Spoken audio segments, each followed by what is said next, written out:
Hello friends, मैं विनीत तिवारी और आज की वीडियो में बात करूंगा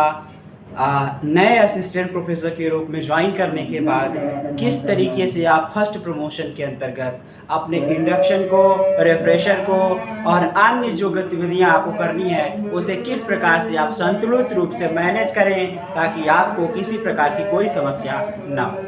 सबसे पहले हम लोग ध्यान में रखते हैं कि 1 वर्ष का हम लोगों का प्रोबेशन होता है। अगर हम लोगों का 1 वर्ष का प्रोबेशन, उत्तर प्रदेश में गवर्नमेंट एडेड कॉलेज में नॉर्मली 1 वर्ष का प्रोबेशन पीरियड होता है। इस 1 वर्ष के प्रोबेशन पीरियड के अंतर्गत हमें लगभग महाविद्यालय के द्वारा दिए गए, महाविद्यालय के द्वारा सौंपे गए हर एक कार्य को करना चाहिए और उससे संबंधित जितनी भी सर्टिफिकेट्स या महाविद्यालय कार्य कराता है उससे सर्टिफिकेट आप प्रिंसिपल या मैनेजर से अपना रिक्वेस्ट करके उसे लेके रखते हुए चल सकते हैं। बात अगर आती है इंडक्शन की, जो एक फैकल्टी डेवलपमेंट प्रोग्राम है, तो नॉर्मली इंडक्शन को न्यूली असिस्टेंट प्रोफेसर ही करते हैं। मैं आप लोगों को सलाह दूंगा, लोग कहते हैं कि ज्वाइनिंग के पहले साल में ही करना चाहिए, लेकिन मैं आपको सलाह दूंगा कि आप लोग 1 वर्ष समाप्त होने के बाद आप उसे इंडक्शन कोर्स को करेंगे तो आप चीज़ें, थोड़ा अनुभव आपके पास हो जाएगा 1 वर्ष का। तब आप अगर उस कोर्स को करेंगे तो आप ज़्यादा बेहतर तरीके से जो समस्याएं आपके सामने 1 वर्षों में आई रहती हैं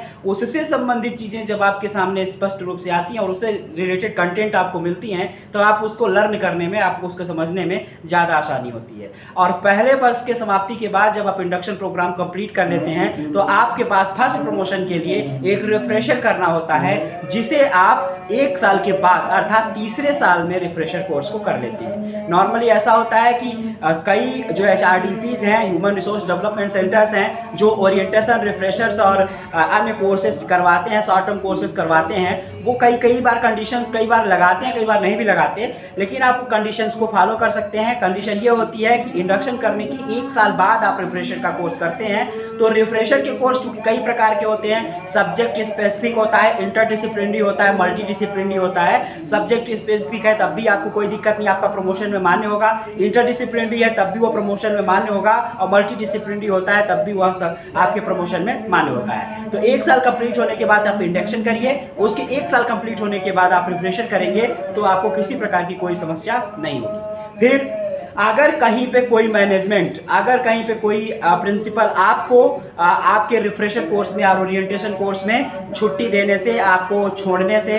किसी प्रकार के बहानेबाजी करते हैं या किसी प्रकार से अटकाने का प्रयास करते हैं, तो उसके लिए आपके पास एक ये है कि आप एप्लीकेशन लिखते चलिए और एप्लीकेशन में अगर वो कोई कमेंट उसमें लिखते हैं कि आपको अभी नहीं छोड़ा जा सकता, आपको रिफ्रेशर पे, इंडक्शन पे नहीं भेजा जा सकता, तो उसकी कॉपी आप अपने पास रखे रहिए, जिससे ये आप ज़रूरत पड़ने पर आप उसको इस रूप से प्रदर्शित कर पाएंगे कि मैंने अपने कर्तव्यों के निर्वहन करने के लिए, अपने प्रमोशन के लिए मैंने प्रयास किए हैं। मुझे कॉलेज के कार्यों की वजह से प्रिंसिपल या मैनेजमेंट के द्वारा मुझे रोका गया है, मुझे नहीं भेजा गया है, इस वजह से मेरा प्रमोशन रुकता है। तो उससे रिलेटेड आपको चीज़ों को रखते हुए चलना है और किसी प्रकार से आपको एक बार रोके तो किसी प्रकार से आपको इतना ज़्यादा दुखी नहीं होना है, ना तो हाइपर होना है, ना तो उलझना है।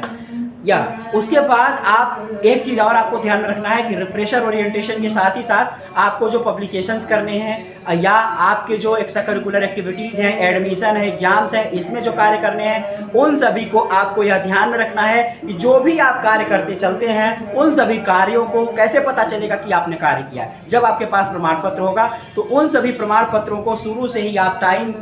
द टाइम जब भी आपको मौका मिले आप उन प्रमाण पत्रों को लेते हुए चलेंगे, जो आपको अंतिम में प्रमोशन के टाइम पर आफ्टर 4 ईयर जो आपका फर्स्ट प्रमोशन होता है, सीनियर स्केल में आप प्रवेश करते हैं, 6000 से 7000 ग्रेड पे जाते हैं, वहां पर वह चीज़ें आपको उपयोगी साबित होंगी। लास्ट में भी यह काम कई बार होता है कि सारे सर्टिफिकेट्स जो आप काम किए हैं उसको इकट्ठा साइन करवा लिया जाए, लेकिन ज़्यादा चूंकि संख्या हो जाती है तो यह काम करने में दिक्कत होती है। अतः आप अपने हिसाब से हर साल जो आपकी एनुअल रिपोर्ट बनती है, अगर आप 4 साल के बाद असिस्टेंट प्रोफेसर से सीनियर में जा रहे हैं तो आपकी 4 एनुअल रिपोर्ट बनती है, वार्षिक आपकी रिपोर्ट बनती है। तो अतः वार्षिक रिपोर्ट आपको देना ही है, तो वार्षिक आप कार्य करते चलेंगे और अपने कागज को इकट्ठा करते चलेंगे तो आपको आसानी होगी। इन सब बातों को आप लोगों को ध्यान में रखना चाहिए। जो लोग नए सेलेक्ट हुए हैं,